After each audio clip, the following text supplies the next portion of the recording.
நம்ம வாழ்க்கையில் கூட பார்த்தீங்கன்னா பணம் ஒரு சக்தி. அதை ஹேண்டில் பண்ற கம்ப்ளீஷன் வராம அந்த வந்துதான், வந்த அப்புறமும் பெரும் தலைவலிங்க. உங்களுக்கு தெரியாது பணத்தை எங்க வைக்கிறதுன்னு தெரியாம எத்தனை பேர் சூசைட் பண்ணிட்டு இருக்காங்க தெரியுமா? இல்ல உண்மையிலேயே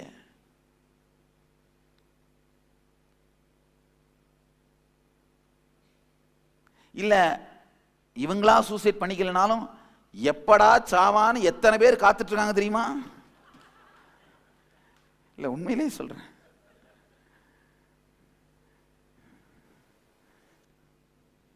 கம்ப்ளீஷன்.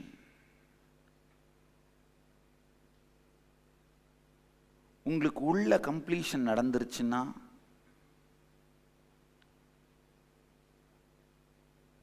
பணம் இருந்தாலும் கொண்டாடுவீர்கள், இல்லை என்றால் அதை ஈர்க்கவும் உருவாக்கவும் ரொம்ப ஈஸியா இயங்குவீர்கள். உள்ள இன்கம்ப்ளீஷன்ஸா இருந்ததுன்னா, இல்லைன்னாலும் வறுமையின் வலி, இருந்தாலும் பெருமையின் வலி. நல்லா தெரிஞ்சுக்கோங்க, இந்த பெருமையின் வலி ஆழமா புரிஞ்சுக்கோங்க. பெருமையின் வலினா என்னன்னா, நம்மளால ஹேண்டில் பண்ண முடியாத ஐடென்டிட்டி, ஆனா அதை ஹேண்டில் பண்ணியே தீரணுங்கிறதுனால படுற பாடு, வலி, பெருமையின் வலி. நம்மளால ஹேண்டில் பண்ண முடியாத ஐடென்டிட்டிக்குள்ள பூந்துட்டு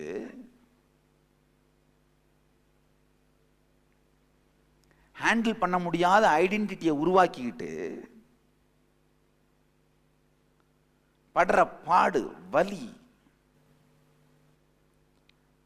நிறைய பணம் வருதுன்னு தெரிஞ்சு அந்த ஃபீல்டுக்குள்ள அந்த பொறுப்பை எடுத்துட்டு, ஆனால் அதை ஹேண்டில் பண்ண முடியாம, அந்த ஸ்ட்ரெஸ்ஸும் அந்த லைஃப் ஸ்டைலையும் ஹேண்டில் பண்ண முடியாம தடுமாறி தவிச்சு நொந்து சஃபகேட் ஆகி அதுலேருந்து தப்பிச்சவங்க யாராவது இருந்தீங்கன்னா கை தூக்குங்க. அப்போ உங்களுக்கு தெரியும் நான் சொல்றேன் அந்த பெருமையின் வலினா என்னன்னு. அது இன்கம்ப்ளீஷனால வர்றதுதான். உண்மையில பார்த்தா நம்ம இன்கம்ப்ளீஷனால, இல்லைன்னா வறுமையின் வலி, வந்தாலும் அதை ஹேண்டில் பண்ண முடியாம பெருமையின் வலி. எப்போ நீங்க 1000 ரூபாய் இத்தனை அவுன்ஸ் துக்கம், இத்தனை அவுன்ஸ் கஷ்டப்பட்டாதான் 1000 ரூபா வரும்னு நம்ப ஆரம்பிச்சிடுறீங்களோ, லாட்ரியில் 2 கோடி ரூபா வந்தா கூட அது கையில் வாங்கிறதுக்கு முன்னாடி இத்தனை அவுன்ஸ் துக்கத்தை ஸ்ட்ரெஸ்ஸாக கோத்ரூ பண்ணி அந்த ஹார்ட் ரேட் அதிகமாகி ஒரு 2 ஹார்ட் அட்டாக்கை பார்த்துட்டு அதை கையில் கூட வாங்குவீங்க. இல்லைன்னா உங்கள் நம்பிக்கை வீணாக போயிடுதில்ல, உங்கள் நம்பிக்கை வீணாக போக விட மாட்டீங்க. இத்தனை அவுன்ஸ் கஷ்டப்பட்டாதான் 1000 ரூபா, அது 1 அவுன்ஸ் கஷ்டப்பட்டாதான் 1000 ரூபா சம்பாதிக்க முடியும் நம்பின உடனேயே 1 கோடி ரூபா லாட்டரியில் அடிச்சிருச்சுன்னா அது 100 அவுன்ஸோ 1000 அவுன்ஸோ, 1000 அவுன்ஸ் தான் 1000 ரூபாயா? என்ன 100 1000 ரூபா 1 லட்சம், 100 லட்சம், இப்போ 10,000 அவுன்ஸ். அந்த லாட்ரி பணத்தை கையில் வாங்குறதுக்குள்ள இந்த டிக்கெட்டை நீங்க இங்க வச்சு அங்க வச்சு அங்க வச்சு அங்க வச்சு அதை பாதுகாக்கிறது, பக்கத்தில் இருக்கவன் பார்க்கறானா, பொண்டாட்டி பார்க்கறாங்களா, எதிர் வீட்டுக்காரன் பார்க்கறானா, அந்த பேங்க்ல போய் அந்த பணத்தை வாங்கி அதை சேவ் பண்றதுக்குள்ள அந்த 10,000 அவுன்ஸ் பெயினை கோத்ரூ பண்ணிடுவீங்க லாட்ரியிலே வந்தா கூட. ஏன்னா உங்களுடைய நம்பிக்கையை நிஜமாக்க வேண்டியது உங்கள் பொறுப்பாயிடுது. உங்க மேல நீங்க வச்சிருக்கிற இந்த மாதிரியான ஸ்ட்ராங்கான நம்பிக்கைகள் 1-2 கொலாப்ஸ் ஆனா கூட நீங்க உங்களையே கேள்வி கேட்க வேண்டிய தேவை இருக்கிறதுனால அதை உண்மைன்னே ப்ரூஃப் பண்ணிக்கலாம்ப்பா. நல்லா ஆழ்ந்து கேளுங்க. ஒரு விஷயம் பொய்ன்னு தெரிஞ்சிட்டாலும் அந்த பொய் ரொம்ப வலிக்குதுன்றதாக கண்ணை மூடி அதை அப்படியே உண்மையாவே மெயின்டைன் பண்ணி லைஃப்பை ரன் பண்றதுன்னு முடிவெடுத்து எத்தனை பேர் லைஃப்பை புஷ் பண்ணியிருக்கீங்க சொல்லுங்க. உங்க லைஃப் ஒரு தரமாவது இந்த மாதிரி உண்மை. நீங்கள்லாம் போல்டாக கற்றுக்கணும், மற்றவங்களாம் இன்னும் தெரியாமல் யோசிக்காமல் உட்காந்துட்டு இருக்காங்க, அவ்வளவுதான். நம்ம பல பேர் வாழ்க்கையில தான் பண்றோங்கய்யா. இப்ப அப்படி இல்லாம வண்டி கொடசாஞ்சாலும் சக்கரம் உடைஞ்சாலும் என்ன ஆனாலும் பரவாயில்ல, நம்ம உள்ள என்ன இருக்கோ அதை திரும்பி பார்ப்போம். பார்த்தா அட்லீஸ்ட் தீர்வு உண்டு. உங்களுக்கு நான் வச்சிருக்கிற ஒரு குட் நியூஸ் என்னன்னா, எப்பேற்பட்ட இன்கம்ப்ளீஷன் ஆனாலும் கண்டுபிடிச்சாலே அதை கம்ப்ளீட் பண்ண முடியும். கிரேட் நியூஸ் என்னன்னா, இன்னைக்கே பண்ண முடியும்.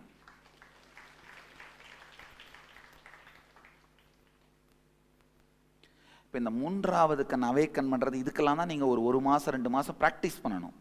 நான் இனிஷியேட் பண்ணி இப்போ அவேக்கன் பண்ணி உங்களை அதை ஃபங்க்ஷன் பண்ண வச்சு அனுப்பினாலும் அட்லீஸ்ட் நீங்கள் ஒரு 2-3 months ப்ராக்டிஸ் பண்ணணும். குழந்தைங்க பண்ண வேண்டியதில்லை. ஏன்னா குழந்தைங்களுக்கு அந்த நியூரோடாக்சிக் மென்டல் செட்டப் இல்லை. நம்மளுது மொத்தமாகவே நியூரோடாக்சின் தான் இருக்கு. நியூரோவே இல்லை, டாக்ஸின் தான் இருக்கு. அதனால நாம ஒரு 3 மாசமாவது ப்ராக்டிஸ் பண்ண வேண்டியிருக்கும். இப்போ தேர்ட் ஐக்கெல்லாம் 3 மாசமாவது ப்ராக்டிஸ் பண்ண வேண்டியிருக்கும். ஆனால் இந்த இப்போ பண்ண போகிற இந்த உங்கள் வெல்த் சார்ந்த இன்கம்ப்ளீஷன்ஸை வெளியில் எடுத்து மாற்றுறதுக்கு ஒரே ஒரு நாள் போதும். ஏன்னா அது அந்த அளவுக்கு ஆழமான பேட்டர்ன் கிடையாதுங்கய்யா. உங்களுடைய பணம் சார்ந்த உடல் சார்ந்த பேட்டர்ன்ஸ்லாம் ஆழமான பேட்டர்ன் கிடையாது. அதை கண்டுபிடிச்சிங்கனாலே காணாமல் போயிடும். அதை கண்டுபிடிச்சாலே கரைச்சிட முடியும்.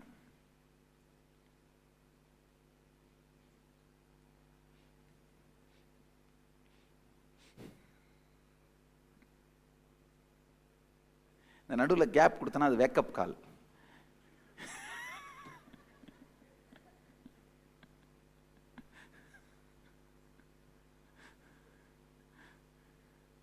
சில பேருக்கு நான் தொடர்ந்து பேசிட்டு இருக்கிறது அப்படியே தாலாட்டு மாதிரியே இருக்கும். அதனால நடுவில் ஒரு பிரேக் கொடுத்தேன்னா ஏதோ தப்பு நடக்குது அப்படின்னு முடிச்சுப்பாங்க.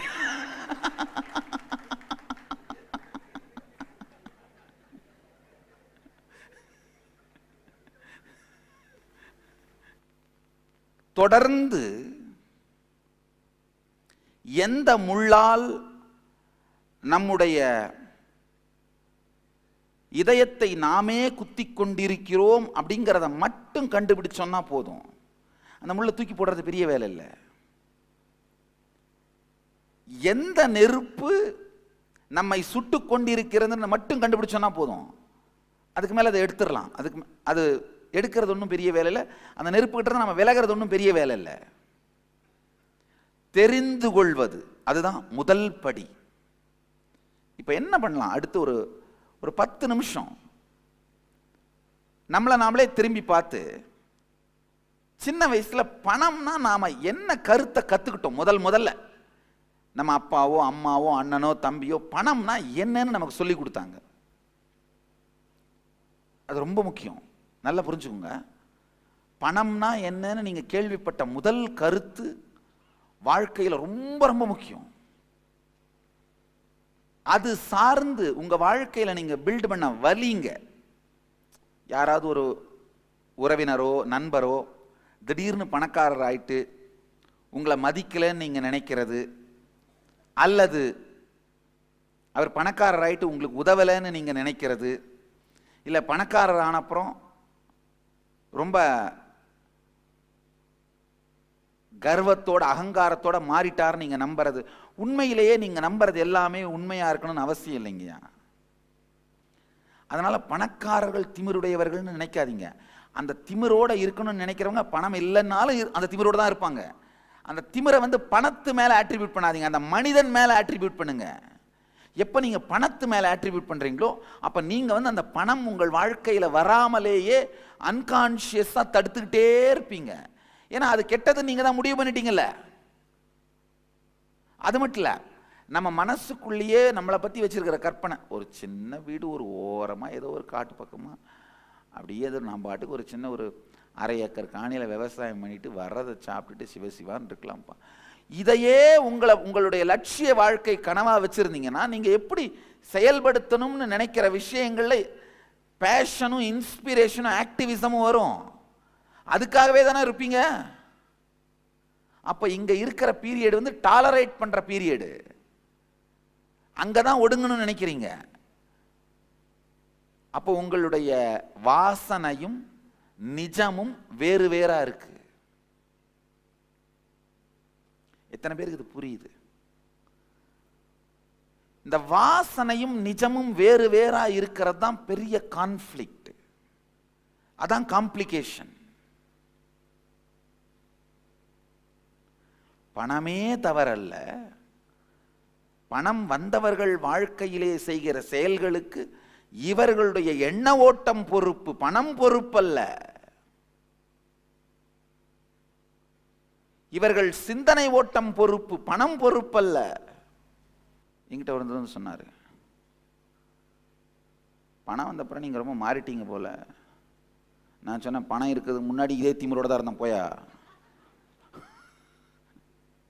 இப்ப என்னங்கிற அதே தான் சொன்னேன். எந்த பணத்தாலும் கொடுக்கவும் எடுக்கவும் முடியாத ஒன்றை அடைந்து விட்டேன். அதனால இதனால் ஒரு திமிர் வருவதற்கு அவசியம் இல்லை, தேவையும் இல்லை. ஆனா நம்ம மனமே எப்படின்னா, யாரையாவது ஒருத்தரை கில்ட்ல போடணும்னாலும், ஓ பணம் வந்தப்பறம் ஆள் மாறிட்ட போல, அப்ப என்ன ஆகும், நான் டிஃபெண்ட் பண்ணிட்டு இருக்க வேண்டியதா இருக்கும் பாருங்க. இவங்க அஜெண்டாவை செட் பண்ணுவாங்க, நான் டிஃபெண்ட் பண்ணிட்டு இருக்கணும்.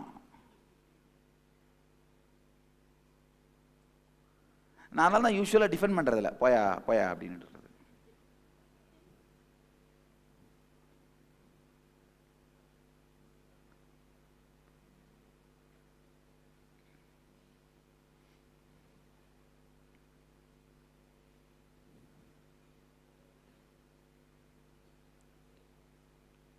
டிஃபெண்ட் பண்றது போனீங்களே அவங்க வலையில சிக்கிட்டீங்கன்னு அர்த்தம். அவங்க வலையில சிக்கிட்டீங்க. அப்புறம் நீங்க என்ன பண்ணாலும் அது என்னதான்,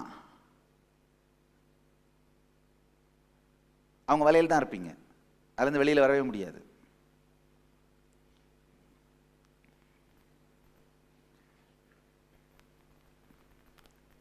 உங்களுடைய மன அமைப்பை ஆழ்ந்து உற்று பாருங்கள்.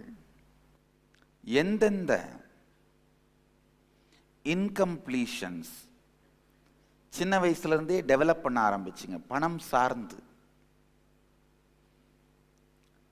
அது சார்ந்து உங்களுக்குள்ள ஏற்படுத்தின வலிங்க, இன்கம்ப்ளீஷன்ஸ், நம்பிக்கைகள், இது எல்லாத்தையும் கண்டுபிடிப்போம் முதல்ல.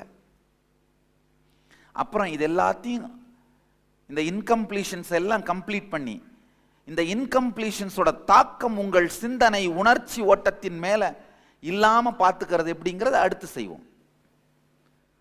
குழந்தை பருவத்திலிருந்து செல்வம் சார்ந்து நிகழ்ந்த நிகழ்வுகள், அது ஏற்படுத்தின இன்கம்ப்ளீஷன், குறை உணர்வுனா இன்கம்ப்ளீஷன் தான்.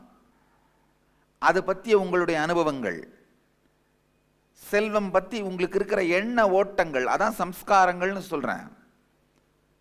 அது எந்த மாதிரியான காயங்களை வாழ்க்கையில் ஏற்படுத்துச்சு, குறை உணர்வுகளை ஏற்படுத்துச்சு அப்படிங்கிறத பற்றி, செல்வம் பற்றி, சம்பாதிப்பது, செலவழிப்பது, சேமிப்பது, இதை எதை பற்றி உங்களுக்கு இன்கம்ப்ளீஷன் இருந்தாலும் எழுதுங்க. இப்போ நான் கேட்டப்போ சொன்னீங்க இல்லையா, அக்கௌண்ட்ஸ் பார்க்கறதுக்கு எத்தனை பேருக்கு இன்கம்ப்ளீஷன், நிறைய பேர் கை தூக்குனீங்க பாருங்க, அக்கௌண்ட்ஸே பார்க்கறதுலன்னு. இந்த மாதிரி என்ன இன்கம்ப்ளீஷன் இருந்தாலும் எழுதுங்க. ஏன்னா நீங்கள் எழுதுகிற எல்லா இன்கம்ப்ளீஷனையும் எடுக்கிறது என்னுடைய பொறுப்பு. அதை எப்படி கம்ப்ளீட் பண்ணி அதனுடைய தாக்கம் இல்லாமல் எப்படி வாழ்வதுங்கிறத அடுத்து செய்ய போகிறோம்.